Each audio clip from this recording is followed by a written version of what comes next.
istri saya biusnya itu belum maksimal, itu perut sudah ditoreh. Bayangkan Pak, gimana rasanya perut ditoreh kayak gitu.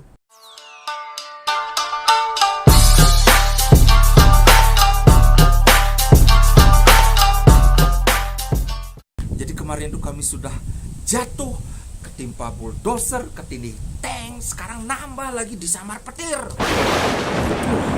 Jadi kayak masalahnya itu nggak berhenti men. Jadi kan kami sudah aman kan, istri sudah dirawat, serviknya biar terjaga supaya tidak prematur kan, tujuan utamanya. Kemudian sudah dapat diusir dari iHouse, sudah dapat tempat penampungan. Nah kemudian tanggal 2 September saya ditelepon oleh istri, ini ada emergensi, cepat ke rumah sakit. Waduh, saya udah langsung kami ke rumah sakit itu sekitar setengah 11. Ada kabar baik dan ada kabar buruk. Nah, kabar baik dulu ya. Jadi kabar baiknya, serviks istri saya itu sudah mulai memanjang lagi. Karena kemarin kan pada saat masuk itu 6 mm. Kemudian saya dan Aude diusir dari iHouse, istri saya stres, itu serviksnya tinggal 0 mm. Jadi ketika dia USG kan ada intravaginal USG itu kan, itu membrannya itu sudah kelihatan. Waduh, kalau kemarin itu bersin aja bisa brojol, pas 6 mm ini anak saya mikir mau bersin aja sudah bisa brojol. Untung anak masih bayi belum bisa mikir kan. Jadi pas 2 September itu diukur lagi, itu ternyata sudah naik jadi 5 mm. Yeay. Tapi saudara-saudara, kemudian datanglah ini kabar buruknya. Apa kabar buruknya?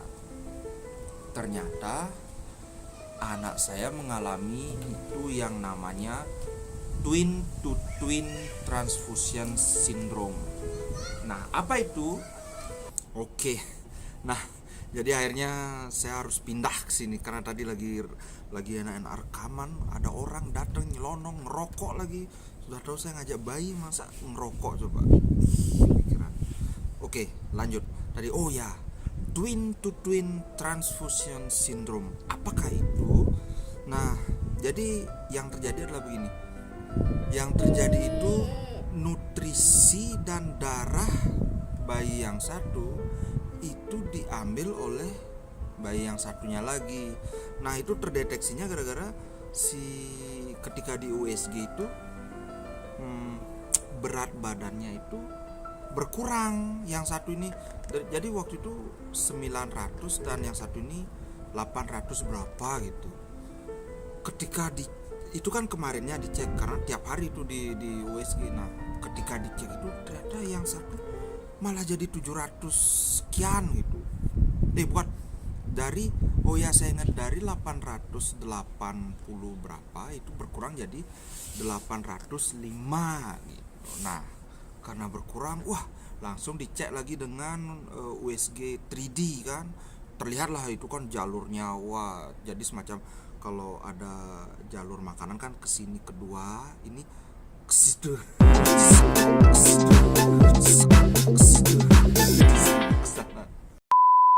Gawat lah pokoknya.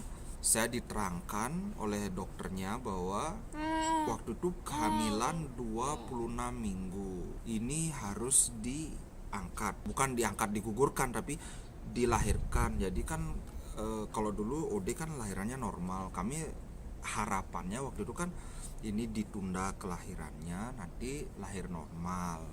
Tapi sama dokter ini harus dilahirkan dengan C-section atau operasi sesar lah istilahnya. Kenapa udah? Aduh, baru 26 minggu Pak. Itu baru masih di bawah 1 kilo. Tahu sendiri kan kalau di Indonesia prematur 1 kilo, di bawah 1 kilo itu udah harapan hidupnya itu susah. Nah, akhirnya karena memang sama dokter itu kemudian dijelaskan lagi, saya sampai dibawakan ini loh, kayak buku kedokteran yang gede itu, ada foto dan segala macam diterang. Ini. Waduh, saya sempat sebenarnya mikir saya aduh, isi biayanya bagaimana? Kembali ujung-ujungnya soal biaya aja kan. Tapi lagi saya ingat omong bapak saya, udah yang penting selamat dulu. Ya udah dah, saya bilang sama si ibu dokter Yamasaki namanya. Mbak, saya bilang itu, saya percaya sepenuhnya sama Mbak. Kalau Mbak bilang memang ini harus dilahirkan, ya udah kami ikut. Tapi kemudian masalahnya ada lagi, usia kandungan 26 minggu. Nah, Daigaku Byoin, ini tempat saya sekarang berada ini, saya ada di rooftopnya, itu tidak bisa menangani bayi prematur di bawah 28 minggu. Nah, jadi ini mesti dirujuk ke Ken Byoing namanya. Kalau Byoing itu rumah sakit, Ken Byoing itu apa lengkapnya saya lupa. Pokoknya intinya rumah sakit prefektural. Jadi rumah sakit pusatnya lah kalau di kota Hiroshima kan. Mesti dibawa ke sana. Ya udah dirujukkan, masalah minor sih. Ken Byoin ini tempatnya agak jauh dari tempat saya tinggal. Itu kalau naik sepeda sekitar 25 menit, kalau naik bis itu jauh. Jadi saya harus turun gunung, cari bis, kemudian turun dari bis naik tram lagi. Waduh, pilihan lainnya pakai taksi. Kalau taksi udah 1000 yen ya.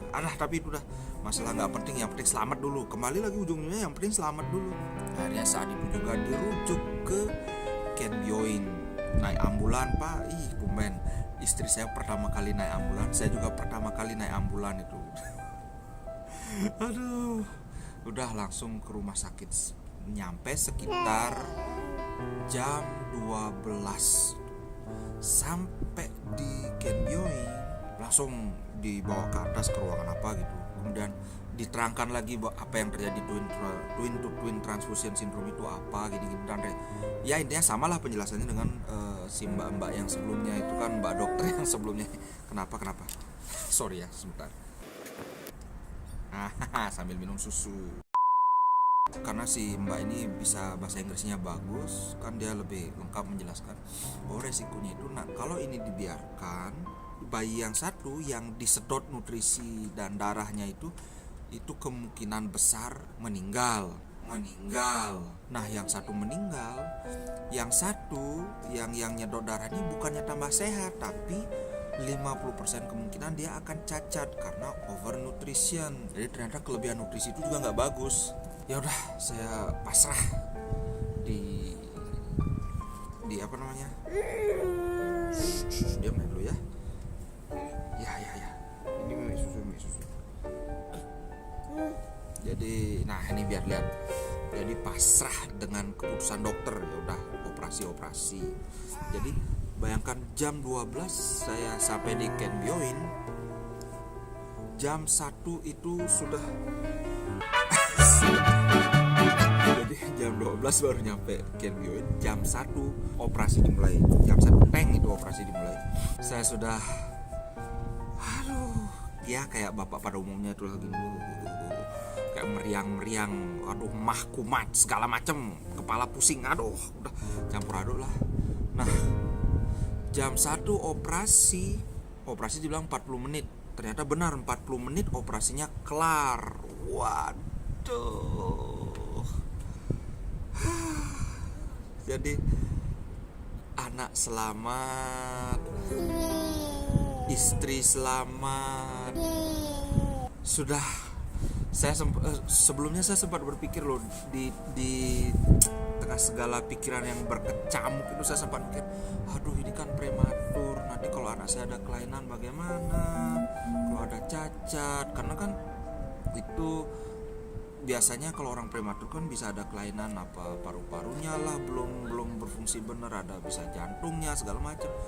Ketika anak saya keluar yang pertama, tiba-tiba hilang itu semua pikiran. Ya cukup biar dimasukin. だいたい750ぐらい。両方一緒。もう一人の方がもうちょっと。Sudah. Ini onicangnya yang lebih gede beratnya. Ya. Tadi dia matanya terbuka sebentar.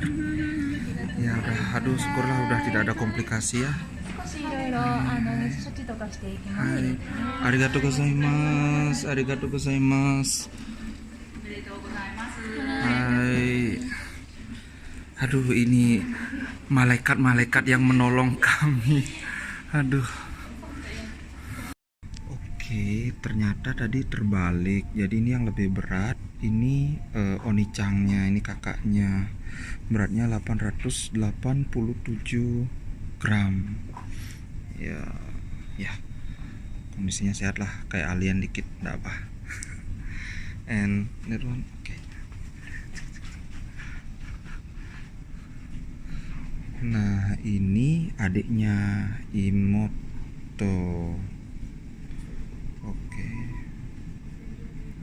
Tuh, kelihatan ya.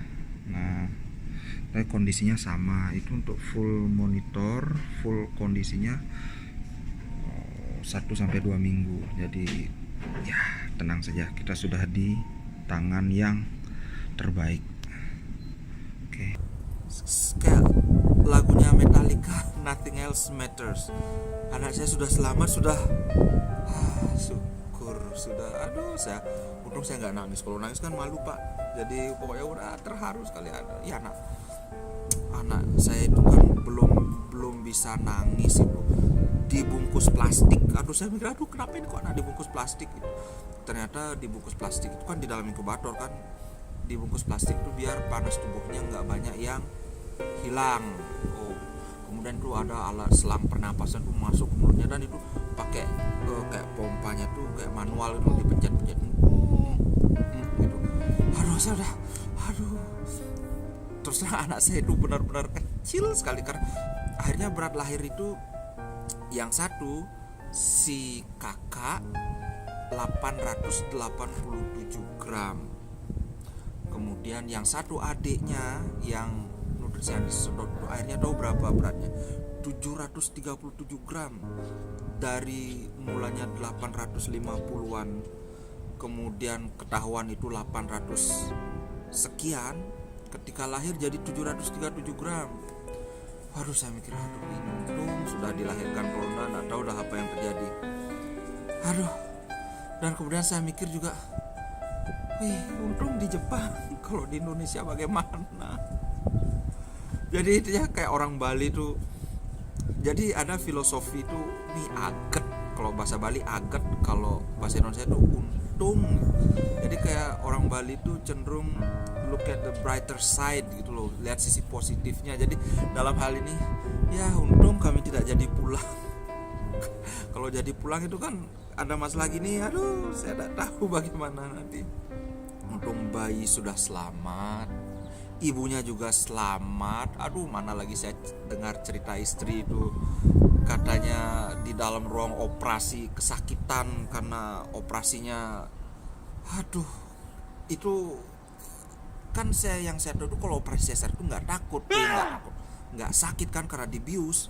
Ini katanya baru sensei yang anestesi ngomong ke sensei Objun sama dokter bedahnya kalau Naisang itu masih kerasa di bagian kiri yang sakit. Oh iya, tapi jikangnya waktunya udah nggak memungkinkan untuk menunggu karena takutnya kan kembar dalam rahim bakal ini lagi kan, change-nya per transaksi darah dan transaksi nutrisi itu muncul lagi gitu. Ya kayak tinju-tinjuan mereka. Terus sudah gitu akhirnya jikangnya udah nggak menutupi, akhirnya dibelek lah perut.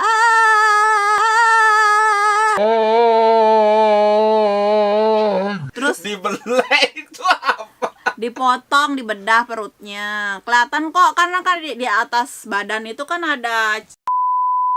Ini sudah 3 episode isinya kesialan melulu ini. Semoga setelah ini beritanya berita mujur ya, berita baik ya. Oke, itu dulu untuk kali ini. Ciao, terima kasih sudah sempat-sempatin nonton. Salam super Ode. Ciao dulu, ciao. Ciao. Dadah.